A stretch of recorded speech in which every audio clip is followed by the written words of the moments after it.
السلام علیکم ورحمۃ اللہ وبرکاتہ۔ بسم اللہ والصلاۃ والسلام علی رسول اللہ اما بعد۔ ریاض الصالحین کا 16 نمبر باب الامر بالمحافظۃ علی السنۃ و آدابها،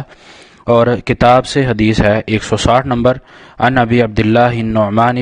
نعمان بن بشیر رضی اللہ عنہما، سیدنا ابو عبداللہ نعمان بن بشیر رضی اللہ عنہما سے روایت ہے، قال کہتے ہیں، سمعت رسول اللہ صلی اللہ علیہ وسلم، کہ میں نے رسول اللہ صلی اللہ علیہ وسلم کو فرماتے ہوئے سنا، یا میں نے رسول اللہ صلی اللہ علیہ وسلم سے سنا، یقول کہ آپ صلی اللہ علیہ وسلم فرماتے تھے، لَتَصُوُّنَّ صُفُوفَكُمْ أَوْ لَيُخَالِفَنَّ اللَّهُ بَيْنَ وُجُوهِكُمْ، تم اپنی صفیں ضرور سیدھی اور درست کر لو ورنہ اللہ تعالیٰ تمہارے درمیان مخالفت پیدا فرما دے گا۔ متفق علیہ، بخاری اور مسلم کی حدیث ہے۔ اور اس کے ساتھ جو مسلم وفی روایت المسلمین، مسلم کی ایک اور روایت میں ہے، کانا رسول اللہ صلی اللہ علیہ وسلم، کہ رسول اللہ صلی اللہ علیہ وسلم کا جو عمل تھا، یسوی صفوفنا، آپ صلی اللہ علیہ وسلم ہماری صفوں کو اس طرح سیدھا فرماتے تھے، حتی کأنما یسوی بها القداح، کہ جس طرح تیروں کو سیدھا فرما رہے ہیں، یعنی کہ ان کے ساتھ آپ تیروں کو سیدھا فرما رہے ہیں۔ اور حتی اذا رآ، یہاں تک کہ آپ محسوس فرماتے یا آپ جان لیتے، انا قد عقلنا عنہ، کہ ہم آپ کی طرف سے اس مسئلے کی اہمیت کو سمجھ گئے ہیں، اس کو جان گئے ہیں، اچھے سے سمجھ لیا ہے۔ ثم خرج یوما، پھر آپ ایک دن آپ صلی اللہ علیہ وسلم تشریف لائے، فقام، اور کھڑے ہوئے، حتی کاد ان یکبر، یہاں تک کہ آپ علیہ السلام نے اللہ اکبر کہنے ہی والے تھے۔ فرآ رجلا، تو آپ علیہ السلام نے ایک آدمی کو دیکھا، بادیا صدرہ، کہ اس کا جو سینہ تھا، یعنی اس کا اگلا حصہ فرنٹ، وہ آگے کو نکلا ہوا تھا سینہ اس کا۔ فقال، آپ علیہ السلام نے فرمایا، عباد اللہ، اللہ کے بندو، لَتَصُوُّنَّ صُفُوفَكُمْ، تم اپنی صفیں ضرور سیدھی کر لو، او لَيُخَالِفَنَّ اللَّهُ بَيْنَ وُجُوهِكُمْ، ورنہ اللہ تعالیٰ تمہارے درمیان اختلاف پیدا کر دے گا۔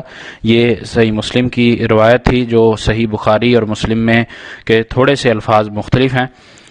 نبی علیہ السلام کی اس حدیث میں ہمیں جس چیز کا درس، جس چیز کا سبق دیا جا رہا ہے، وہ یہ کہ نماز با جماعت کا جب ہم نے اہتمام کرنا ہے تو اس کے ساتھ صفیں بھی درست رکھنی ہے، اور اس کی مثال سیدنا نعمان بن بشیر رضی اللہ عنہ نے یہ دی ہے کہ اس طرح اللہ کے نبی علیہ السلام صفوں کو سیدھا کرواتے، درست کرواتے، جس طرح تیر اندازی کے وقت یا تیروں کو مارنے والے جو تیز چلانے والے ہوتے تھے ان کو سیدھا کیا کرتے ہیں، یا تیر جب کمان میں رکھتے ہیں تو اس کو نشانے پہ رکھنے کے لیے بالکل سیدھا کیا جاتا ہے، تو اس طرح آپ علیہ السلام صفوں کو سیدھا کروایا کرتے تھے۔ تو یہ مثال دی ہے، ظاہر ہے جب تیر سیدھا ہوگا تبھی وہ نشانے پر پہنچے گا، تو اس کی مثال اس لیے دی کہ آپ علیہ السلام صفوں کو اس طرح سیدھا کروایا کرتے تھے۔ اور اس کے ساتھ ہی اللہ کے نبی علیہ السلام نے جو دونوں روایات میں، بخاری مسلم کی بھی اور مسلم کی جو علیحدہ سے الفاظ الگ ہیں، اس میں بھی اللہ کے نبی علیہ السلام جو فرمایا وہ یہ کہ تم اگر صفوں کو درست نہیں کرو گے تو تمہارے درمیان اختلاف ہو جائے گا، اور تمہارے چہرے میں، تمہارے ارد گرد جو ہے اس میں آپس میں جو ہے محبت پیار کی بجائے اختلاف ہو جائے گا، اس لیے صفوں کو سیدھا رکھو۔ یہ اللہ کے نبی علیہ السلام فرمان ہے، اور یہ حکمت تھی اس میں۔ اور اس کے میں جو اولا یخالفن اللہ بین وجوہکم کے الفاظ ہیں، اس کا جو حقیقی معنی جو ہے وہ یہ کہ تمہارے چہروں کو گدی کی طرف پھیر کر انہیں بدل اور بگاڑ دے گا، یعنی کہ جو انسان کا چہرہ سینے کی طرف ہوتا ہے تو اللہ تعالیٰ اس کو گھما دے گا، یعنی چہرہ جو ہے وہ کمر کی طرف، پیچھے کی طرف، گدی والی سائڈ پہ ہو جائے گا۔ اس طرح تو چہرہ ہے اور نیچے گردن ہے، گلا ہے، یعنی گلا ہے سامنے کی طرف،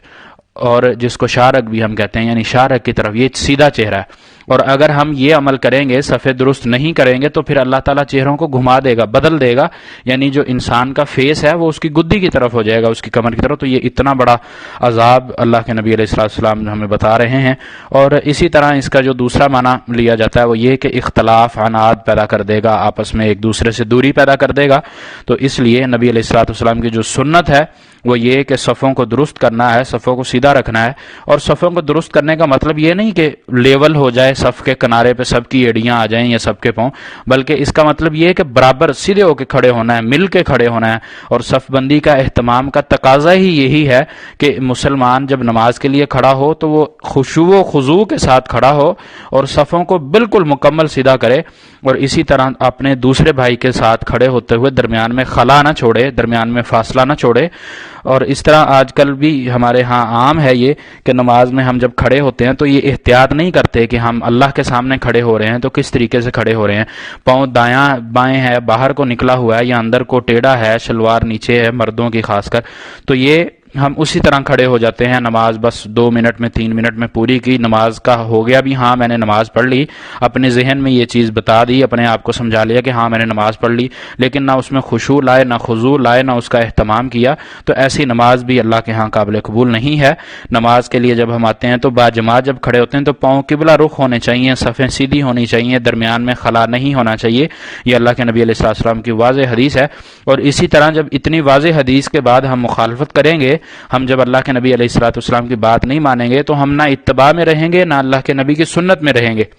اللہ کے نبی علیہ السلام کی سنت پر عمل کرنے کا تقاضا ہی یہی ہے کہ جس طرح اللہ کے نبی نے ہمیں ارشاد فرمایا ہم اس پر من و عن بغیر کسی اپنی عقل کو لائے، اپنی عقل کو گھسائے، اپنی کسی بڑے کی بات کو لے کر آنے کی بجائے جس طرح اللہ کے نبی کے فرمایا ہے اور صحابہ نے کر کے دکھایا اسی طرح ہم کو عمل کرنا ہے، اور اسی پر عمل کر کے ہماری نجات ممکن ہوگی۔ اللہ تعالیٰ سے دعا ہے کہ اللہ تعالیٰ ہماری نمازوں کو درست کرے، ہمیں صف بندی کرنے کی توفیق عطا فرمائے، اور ہمیں گناہوں سے پاک رکھے، اور ہمیں جو چھوٹی چھوٹی اس طرح کی سنتیں ہیں ان پر توجہ کرنے کی توفیق عطا فرمائے، اور جو آج کل ہم اس طرح کا عام عمومی طور پہ صفوں میں خلا رکھتے ہیں اس کو بھی سمجھ کر دور کرنے کی توفیق عطا فرمائے۔ یہ رسول اللہ صلی اللہ علیہ وسلم کی سنت ہے، اس سنت کو اجاگر کرنے کی ضرورت ہے، اور اسی طرح امام کو بھی اس چیز کی اہتمام کرنا چاہیے کہ جب وہ